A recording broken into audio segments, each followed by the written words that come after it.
Ladies and gentlemen, boys and girls, welcome back to the channel. It is right now 7:36 a.m. It is Monday, August 19th.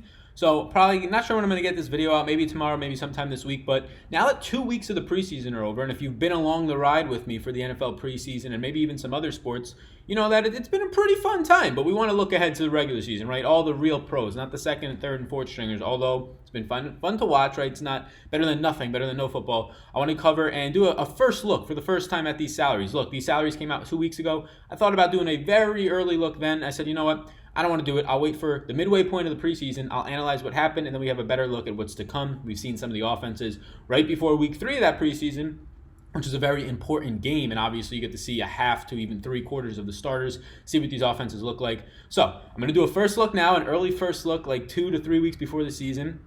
2.5 weeks before the season, and then from there we're going to go ahead and the week of the season I'll do my first look for officially that week. We're going to have some fun with this one, but also try and take some nuggets, I guess you can say, with it. Now I'm building out the data sheet right here for just all the different positions. You can see it's going to have everything. All these colors will be popping through as more and more starters play. This is for the preseason. Very excited. Have data sheets for each position. That's how we'll be doing a lot of these breakdowns come the regular season. But for right now, we're just going to do it through the Draftkings. We're going to go through. I haven't looked at any of the salaries. I opened it up the day it was, and I said, you know what? Don't want to do this yet. So I have no idea who costs what. So for now, let's get into it. If you're new here, you probably are, because a lot of people discovered my channel recently through the NFL. I started last NFL season. It has blown up through the NFL partially last year, NBA and MLB and WNBA. So welcome back to the channel if you haven't been here for a year. We have grown to now 6,300 at this point. Please do hit the subscribe button if you get any value from this video or some of my previous ones. I do have an NFL daily fantasy course that is going to be linked up below. It's everything you need to know about daily fantasy sports. You can reach out to some of the students who are in it to get their takes on it.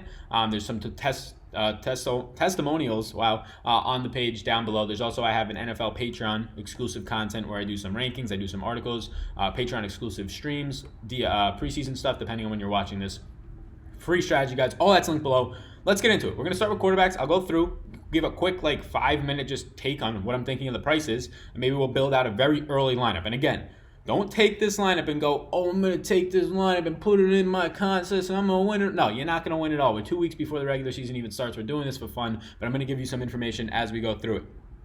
So, that said, quarterbacks. Look, Patty Mahomes, he's 7,200. Nothing shocking here. This man was touching 7K most of the year last year, was breaking all projection systems in terms of how well this guy was playing, how efficient he was, and how fast that offense was moving. So I have no problems if you want to get to Patty Mahomes. Now he's playing Jacksonville, but Jacksonville regressed last year. 2 years ago, they were the number one defense overall. They regressed to 6. Can they regress upwards? Sure. But usually it's very variant to how defenses are going to finish. Them going from 1st to 6th was actually well above average in terms of how much people, or below average, I guess you can say, in terms of how much a number one defense regresses. So they're already kind of like getting lucky, I guess you can say, in that department. But yeah, Patty Mahomes, 7,200. Not sure I want to spend up at quarterback, though. I'm somebody who does like to spend down, and I think we're going to have a lot of value-type plays just based on players' ADP, based on the fact that these prices came out 2 to 3 weeks ago, and nothing is going to change by week 1. Andy Luck's questionable. I don't know what the hell is going to happen with Andy Luck. 6,700, I have no interest. It seems like this could be something that lingers for a long time. Jameis Winston, 66. So right now when I'm scrolling through here, and I'll blow this up even more, Jameis seems like the quarterback that I would want to get to the most in terms of the top range, right? Just seems like a guy who's poised in this offense to do whatever he wants. With O.J. Howard, Mike Evans, Chris Godwin getting all the hype, probably somebody in the wide receivers that we'll be targeting. Yes, Jameis 6,600 seems nice. Cam, yeah, I love the rushing upside. If you bought the course, you can see how much more I like mobile quarterbacks and why. With some just statistics in there. As I scroll down, what stands out to me? So I mean, this year in terms of what we're looking at Baker in his second year. We're looking at Winston in this offense now that it's kind of rejuvenated and full weapons. Mahomes in his second full year starting. But the guy I want to keep an eye on right now, Lamar Jackson. Lamar Jackson right now is the most undervalued quarterback in all of fantasy sports, whether it's DraftKings at $6,000 is way too cheap. Well, he led the entire league. I think it was 0.84 points per dropback. So not points per attempt, not points per completion, points per dropback. Every time he snapped the ball and dropped back, how many points he scored? Way more. It was like 0.84, way more than Patty Mahomes did, way more than anybody else. This guy's being disrespected in real life drafts. I'm going to be targeting him probably a good amount.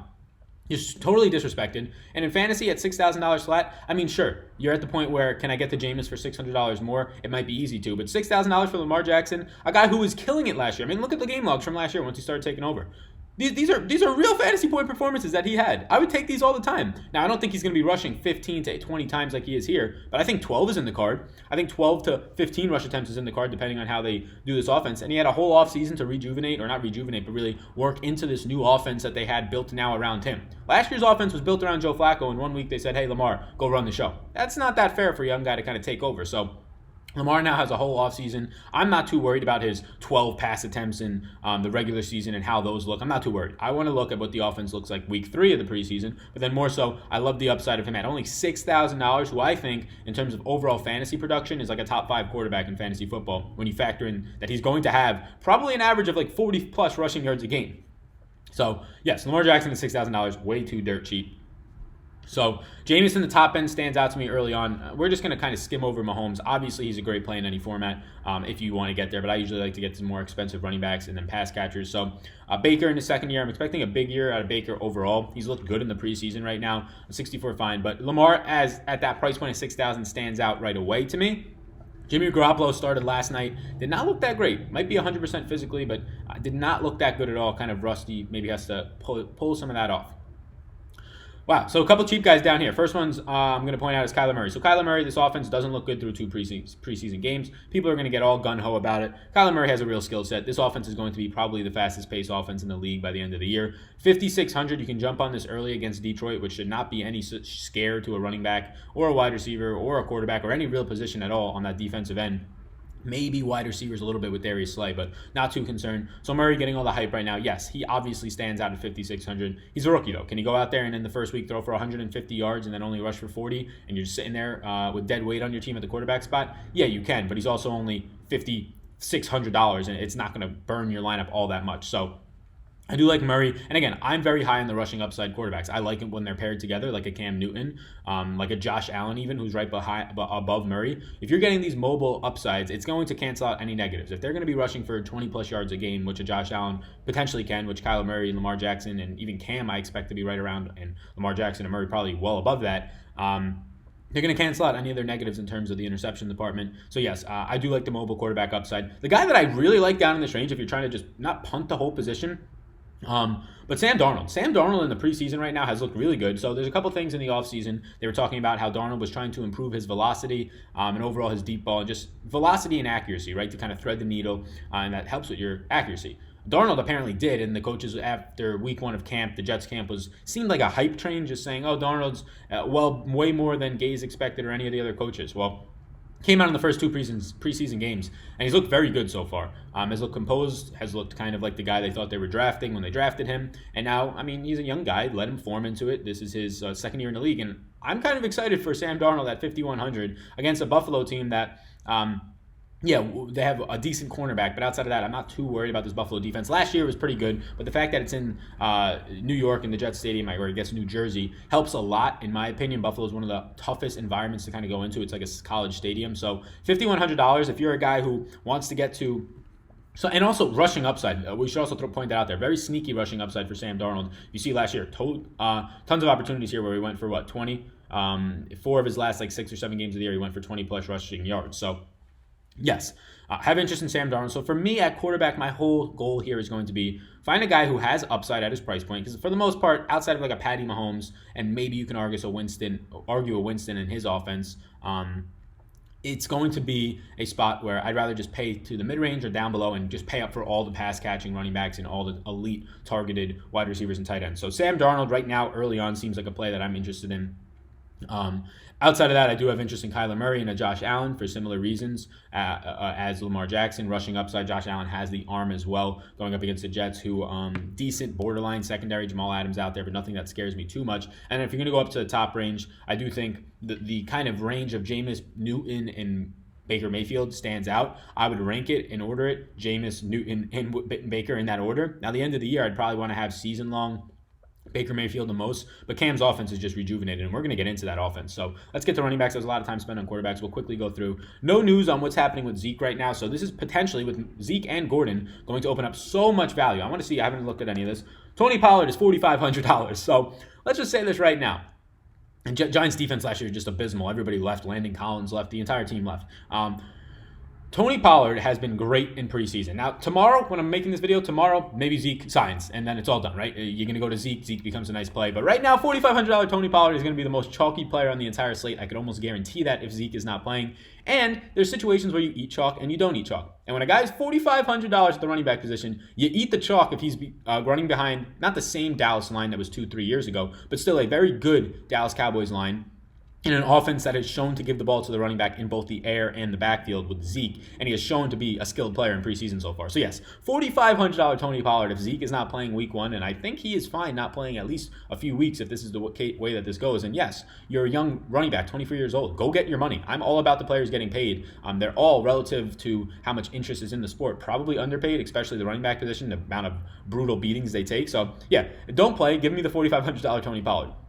And then you have the elite pass-catching running backs. Now, you're going to have so many running backs with upside here because they were all priced way too early, whether it's some of these rookie guys like a David Montgomery. And let's see what David Montgomery's price point, the new running back for the Bears, if you're just checking in. Is he not on the site? No, he isn't. No, they're not on the slate. Never mind. DJ Montgomery on Cleveland. So they're not on the slate, so we don't have to worry about that. He's on the Thursday night slate against the Packers. Duh. I'm a Packer fan, so I should know that. But yeah, so there's going to be a lot of just running backs with upside like a David Montgomery going to be priced low starting the season, and I think obviously their prices aren't going to change. So Saquon and Christian McCaffrey, yes, they obviously seem like great plays. Last year the Rams had trouble with pass-catching running backs. Everybody jumps on Atlanta's case, the Saints to an extent. But the Rams had some trouble as well. I believe the Lions did too. So there's unlimited places you can go. Pollard becomes just the best play on the slate. I'm very interested in Detroit, who also struggled, like we said, against pass-catching backs last year. David Johnson in this new offense. Now, it's probably going to take a few weeks to get it fully running and going, but they want to give David Johnson, instead of running him up the middle and not utilizing his skill set like they did last year, they want to get him in open space, like he did when he was the best running back in the league 2 to 3 years ago, right? So David Johnson running more to the outside, being used in the passing game a ton more is what they're kind of been indicating and showing a little bit in preseason. So yes, $7,700 David Johnson is underpriced in my opinion, potentially by $800 or more. CJ McCaffrey and Barkley, there's not much to say about them. These guys are probably going to be targeted in week 1 upwards of like 8 to 10 times. Yes, that high. Barkley's going to be his number 1 receiver on his team, and then the Giants tight end is going to be the number 2 receiver in Evan Ingram, with all the injuries that they have, with Golden Tate being suspended, Corey Coleman going down with the ACL. So yes, getting to Barkley and McCaffrey makes a ton of sense. Now, if Zeke is playing and you want to see what is your order of these top guys, I'd probably give it Saquon number 1. Just the upside in his targets. He might get 12 targets and 8 catches. Even if he only has 40 yards, he's starting with 12 points right there in the receiving game. And I don't think that's a ceiling performance. Like 10 targets is realistic when they have no wide receivers right now, and he showed what he could do last year. And then you're not even taking into account he's the 3 down back at the goal line. He obviously can run the ball and make players miss. One of the highest elusive rating and highest broken tackles last year in the league. So I would rank it Saquon number 1. I would rank it, if Zeke is healthy, Zeke number 2 based on workload, and then McCaffrey number 3. They've been giving less and less goal line carries to McCaffrey, which is very worrisome and something you should be keeping an eye on for your season-long leagues. So I would go Saquon, Zeke, and McCaffrey if indeed Zeke is in. Otherwise, Saquon. So right now I really like Tony Pollard if Zeke is out, and Saquon Barkley and David Johnson. Moving down a tier into the 7K and below range, Le'Veon Bell is not a guy that I'm high on all year, not a guy I'm going to be high on to start the year. The Jets, though, did just come out and say, hey, we're going to be playing a lot quicker this season. So if that's the case, they played dead slow, or at least Adam Gase did with the Miami Dolphins. They played dirt slow, like 28th, 27th, whatever it was, bottom of the league, bottom 5 in the league every year he was out there. But now they say they want to play faster. That's going to help Bell. But there's a lot of things I don't like out there right now. You have Ty Montgomery becoming a bigger piece of this offense. Whether it's in the receiving game, whether it's in the backfield, they said they want to utilize him a lot more, and they like his complementary / similarities to Le'Veon Bell. Well, what the hell is that? Why the hell would I draft Le'Veon Bell then if they're going to put another guy who's similar to him in the backfield on a decent amount of the plays? And then they put Jamison Crowder in the slot, who they're saying can catch 100 balls. I don't think he's going to catch 100 balls, but if he has 100 targets, that's a lot of short intermediate routes that are going to be going away from Le'Veon Bell, going to be going away from Ty Montgomery. So season long, I don't like Bell. And really to start the year, I'm not that high on Le'Veon Bell. More and more. So a couple of things here. Damian Williams seems like the guy who everybody wants to draft, or at least did in the regular season. I much prefer Darvin Thompson, the rookie running back. I think he's going to take that job over. He's the more 3-down built back. Damian Williams more so of like a receiving back, if anything, a pass catching back on 3rd downs. But Darvin Thompson looks like the full deal. $6,300 for Williams though against Jacksonville week 1 is too cheap if he is going to be given somewhat of a workload. But I'm still probably not going to be getting there. I'm not as high on Damian Williams as other people are as of right now. The next guy who stands out, and 2 guys in this price range, Kerryon Johnson at $5,800. Look, if you have not been keeping attention, Theo Riddick is not on the Lions anymore. He actually went to the Broncos, I believe, and now he's injured for 6 to 8 weeks, so poor Theo Riddick. But Kerryon Johnson is going to be a workhorse on this team. I expect a lot out of Kerryon against Arizona. Is a great matchup. He's going to be used in the pass game. They said more and more. $5,800. This is the price point where I'm probably going to be living in week 1. I love Saquon. I think David Johnson's a good play, but $5,800 Kerryon Johnson. There's a real chance this is going to be an $8,000+ back in a couple of weeks. So jumping on him right now makes sense. And the guy right below him is probably my favorite overall pick in season-long leagues right now, and one of my favorite, if not.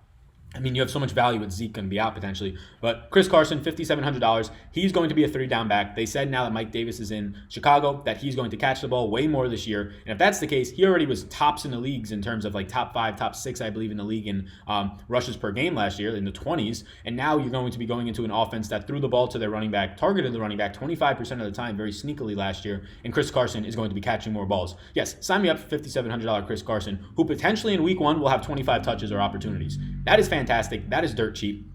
So on the top end, Saquon makes sense for me. If Zeke is out, Tony Pollard becomes an instant lock. And then this range of Kerryon Johnson and Chris Carson are where I really like to go. And I like Chris Carson more than Kerryon as of right now. Tevin Coleman at $5,000 flat becomes an interesting play. Last night, he played on all of the first-team snaps with the 49ers in the preseason week 2. It's going to be too cheap for him. McKinnon's not going to probably be back by week 1, but I will urge you in saying that Matt Breida did play 40% of the snaps as well last night for the preseason with some of those starters in the secondary unit. So something to keep an eye on. Matt Breida seems like he's going to be maybe in week 3 running up this depth chart more. So as week 2 approaches, Tevin Coleman's too cheap, but Breida might be the guy who's actually dirt cheap. We already talked about Tony Pollard. He's the best play on the slate. If you don't know who he is, he's playing fantastic in camp right now. He can catch the ball, he can block, he can run. He already scored a touchdown in the preseason week 2, and he's the guy who they're saying is going to replace Zeke 100%. Jerry Jones said, we have all the faith in the world that Tony Pollard can carry the load. That's exactly what he said if Zeke is not back in time. So that's where I'm at right now. I don't really want to go any cheaper. You can touch on a Justin Jackson at $4,000 with no Melvin Gordon still. Austin Eckler we didn't touch on. You can touch on those guys. Obviously, they're going to have bigger workloads. Gordon is still holding out. Miles Sanders is only $3,900 for Philadelphia. He's getting a lot of hype in the preseason. Penn State guy. And yeah, $3,900 is dirt cheap. But overall, I'm probably not going to be getting there all that much. Just early on, no running backs were getting more than like 12 touches a game last year. So even if he's the workhorse, that might only be 10 touches, right? You have so many guys in this backfield. You have Jordan Howard coming over from the Bears. You still have just Darren Sproles signing out of retirement. You still have Corey Clement. You still have Smallwood, I still believe, is on that team. Josh Adams from Notre Dame is still on that team. Just too many guys on the team. That's where I'm at with running back. I know I named a lot of guys. Tony Pollard's the automatic lock if Zeke is not playing. I really like Chris Carson and Kerryon. On the top end, I love Saquon and David Johnson. Wide receivers is going to be just an absolute crap fest because so many guys are questionable or injured or maybe not playing week 1. Look, I want to pay up for running backs if I can. If Tony Pollard is in and Zeke is out, well, then you're going to have a lot more money to pay up at wide receiver. I'm going to point out a couple of wide receivers that are in fantastic spots. Curtis Samuel is $4,200. Curtis Samuel, if you have not been paying attention to preseason at all, is by far the best wide receiver on this team. DJ Moore was last year. Curtis Samuel has now become the number 1 wide receiver, or the de facto number 1 wide receiver. Cam is targeting him all the time. He's producing well in the preseason, producing well. And day after day, he's catching at least 2 touchdowns in practice, which is not something that is that common. DJ Moore is $1,300 more expensive. Give me $4,200 Curtis Samuel, who I imagine becomes an ultra chalk fest at that price point. But I don't care because he's dirt cheap, and he's probably going to see, I would imagine, at least 8 targets week 1 as long as he's healthy and Cam stays healthy by then. Curtis Samuel is just an absolute lock. Chris Godwin being $6,200 is dirt cheap. Chris Godwin, he played all 12 of the snaps for week 1 of the preseason with the starters, and when they went 3 wide, he was in the slot on every single one of those snaps. That's courtesy of Adam Levitan's tweet a couple of weeks ago, or a couple of really days ago. Godwin is going to be fantastic, caught a touchdown week 1. If he's in the slot is a huge advantage for all wide receivers. It's just you get a better matchup, especially if you're a big receiver like Godwin. You get an undersized cornerback, and your skill set is just way more higher than that cornerback because usually Godwin can be a number 1 on many teams. Mike Evans on the team, so de facto number 2, but really a number 1 in my eyes is Chris Godwin. And you're going up against the cornerback 3 and 4s of the defense. And then obviously the size mismatch and what you can do with either side of the field at that point, and again, the middle of the field where it's usually the most open. So yeah, Chris Godwin at $6,200 becomes an automatic lock in cash games for me. Well, let's not say automatic lock, but the fact that he's going to be on the field, they say, for 100% of the offensive snaps, yeah, the opportunities are going to be up there for Godwin. $6,200, I think we're seeing a guy who's going to be at his season low price point of $6,200 as long as he stays healthy. I can't see this guy dropping below $7K in a few weeks. And honestly, $8K becomes something realistic for Godwin. Let's just point out a couple more wide receivers. So those are the cheap guys that I think are going to be very beneficial today. I want to find some more cheap guys. The expensive guys, it's all over the place right now in terms of what potentially you could be seeing. You're going to have just the Minnesota guys. Dalvin Cook, we didn't touch on, facing Atlanta's defense that was terrible last year. You can get there. He's just like another guy, though, in that range. But Adam Thielen and Stephon Diggs, same exact price pretty much, 6,800 and 6,700. I do prefer Stephon Diggs, honestly. I think he's going to be lower owned. They both have a very good matchup, and he's kind of the number 2 wide receiver, at least how teams were targeting him last year, based on the fact that Thielen had a great year. So I do prefer Stephon Diggs. Couple other options I will get to. You have all of these wide receivers right here back-to-back for the Rams. I think Robert Woods is by far the best for any type of cash format. But then you get Cooper Kupp. So you get these Rams guys, and you get Cooper Kupp, who's $800 less. I think Cooper Kupp's the best wide receiver out there. Now, I said Robert Woods is probably best for cash, and that's just because the guy was catching and having like at least 60 to 80 yards every single game last year. Cooper Kupp is Jared Goff's favorite target. In a tournament, even coming off the injury, he looked fine in the preseason week 1. I like Cooper Kupp at $5,700, a good amount. I like Chris Godwin more. I even like Curtis Samuel more for that big price discount. But Cooper Kupp at $5,700, he's just well mispriced. Dante Pettis, if you've been paying attention, has been right now the 1 and 2 wide receiver. He's still the 1 and the 2 with Marquise Goodwin in preseason, but he's driving down the depth chart right now. Just absolutely, stock is falling. Jalen Hurd has caught 2 touchdowns in the preseason. Deebo Samuel has caught some deep passes. I believe he now has 3 catches for 106 yards through 2 preseason games. So that's a guy that I'm probably going to be trying to get to more and more in terms of a Deebo Samuel or a Hurd, as long as they kind of move up the depth chart, remain the number 3 or even 2 wide receiver. Because Dante Pettis, do not play this man. He's falling down the depth chart, looking terrible. The more and more we go, Calvin Ridley's too cheap. In regular season, though, he's going too high in terms of his ADP. Seeing if anything else stands out. Golden Tate's going to be suspended for the start of the season. Christian Kirk's supposed to be this de facto number 1. He becomes an interesting option, but it's really going to be important to see where Kyler Murray decides to go with his pass attempts, right? Christian Kirk seems like a nice play, but you still have Hakeem Butler is going to be out there. You have Isabella, the rookie. You have Larry Fitz still out there. So who does Kyler Murray get comfortable with? Because that's going to be the guy to really own all season. I'm probably not going to take that stance week 1. Here's Curtis Samuel. We know he's dirt cheap. And now you're in the range where everybody's dirt cheap. You have Deshaun Jackson, the tournament dart throw himself. He's been playing well in practice with Carson Wentz. I think his price point at $4,500 is very fair. But I just can't get over the fact that Curtis Samuel's $4,200. This guy's going to be the number 1 wide receiver out there. Mecole Hardman at $4,100 scored a touchdown week 1 of the preseason. He's their rookie wide receiver. They love him in Kansas City right now. Mecole Hardman stands out as a guy that they say they want to get on the field more and more right next to Tyreek. They love his skill set. He kind of resembles an upgraded Chris Conley, if you will. So yes, Mecole Hardman's another guy at $4,100 that I'll be tracking coming closer to the regular season. DK Metcalf, the rookie out there, probably going to be the wide receiver 2 on that team, opposite of Tyler Lockett. He did not play in week 2, but it seems like he's all fine and well. He stands out as well. And now we're into the dirt cheap range. What can we find down here, gang? What can we dig up? Cole Beasley was getting a lot of targets. Are the Titans on the slate? They are. This is who I want to find. $4,000 flat for Adam Humphries? Yeah. So he didn't play in week 2 of the preseason, but in week 1 he caught 4 of 6 targets on 8 of Marcus Mariota's pass attempts. 8. And this guy was last year just fantastic. He's kind of a hybrid between a deep route runner and a slot crossing guy, right? He can run the intermediate routes, the deep routes, and even any of those short routes in the slot. $4,000 flat for this type of guy. Low A-dot most likely from Marcus Mariota in this offense. When you have Corey Davis on the outside and potentially A.J. Brown on the outside, the rookie second-round pick. Yeah, Adam Humphries is a guy that at $4,000 flat, way too cheap. In that range of Curtis Samuel. Curtis Samuel, much more upside in terms of deep play upside, deep touchdowns. But Adam Humphries is a guy who realistically can have 10 targets, 11 targets week 1, catch 6 of them, 60 yards, maybe falls into the end zone. But that's still damn good. He is way underpriced. He's going to be a guy who might lead this team in targets overall by the end of the year. Adam Humphries is way too cheap at $4,000. I'm happy we just kind of found him. Digging down here in the low range. I'm not going to point anything out right now. I guess we can point one thing out. Benny Fowler at $3,000 flat.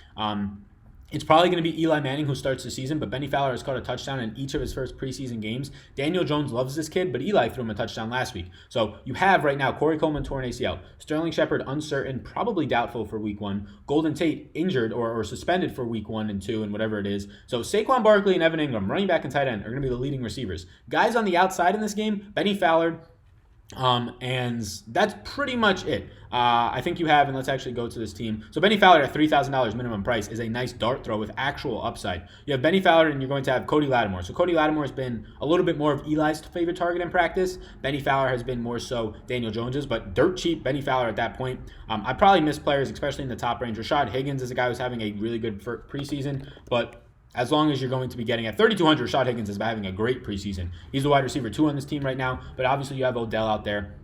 You have David Njoku. You have Jarvis Landry. If Landry's injured, Rashard Higgins becomes probably the best wide receiver value on the entire slate. But right now, Curtis Samuel's too cheap. Chris Godwin's too cheap. I'd rather have Stephon Diggs and Adam Thielen if that question comes up. Benny Fowler, a nice punt play. McCole Hardman at 4,100 becomes interesting, but I much prefer Curtis Samuel.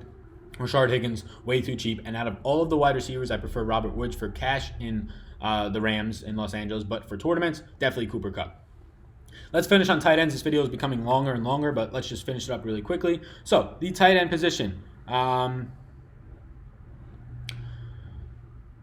Kelce, in terms of regular season, Kelce and Kittle are going to be the 2 best in my opinion. I don't have as much upside in Ertz this year, especially because they're running more and more of Dallas Goedert, who is now done for the preseason, but they're running more and more of him alongside Ertz, which I don't like. I'm going to be starting out 2 guys. I think O.J. Howard's going to be elite this year. His overall targets last year when he was playing, average target was just in like the 20s. He was absolutely insane. So I like O.J. Howard, and Evan Ingram's price point at 4,800 is too cheap. He's probably the best overall play in the slate. You're going to have Saquon probably having 10-plus targets in this game. You're probably going to have Evan Ingram being the better overall best red zone player and best touchdown upside player on this entire team in the passing game, whether it's Eli Manning or Daniel Jones, and you're going to have Evan Ingram. I would imagine at the very look, if you get a tight end to get 6 targets, you like that play. If he's going to get 8 targets at 4,800, which I imagine Evan Ingram is going to be in line for, you imagine whoever's starting, which they're saying it's Eli Manning, if Eli throws 28 times, 10 of them are going to Saquon, 8 of them are going to Evan Ingram, and then 10 are going to be split up between the rest of those wide receivers, maybe 4 to Benny Fowler, 4 to Cody Lattimore, and wherever else they go. That's what I would imagine a very rough projection,